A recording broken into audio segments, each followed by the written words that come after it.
In this guide, I'm going to show you how to fix Cash App pools not showing.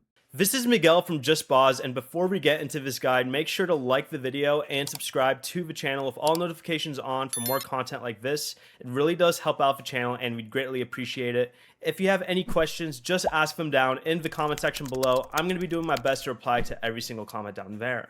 First, you're going to want to update Cash App itself. On an iPhone, you can just open the App Store, tap search at the bottom, then search for Cash App, open its app page, and then tap update if there's one available. But once the update finishes, fully close Cash App, then reopen it.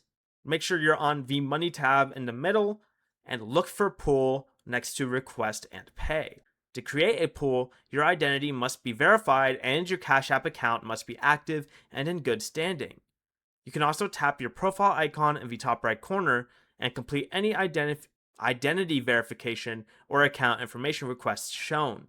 If pool is still missing here though, the feature may not currently be available to your account, and what you can do is just tap your profile icon again, go down to support, scroll all the way down, and contact Cash App support to check your eligibility. Before you leave, remember to like the video and subscribe to the channel with all notifications on for more content like this. It really does help out the channel and we'd greatly appreciate it. And if you did have any questions, just ask them down in the comment section below. I'm going to be doing my best to reply to every single comment down there. Peace.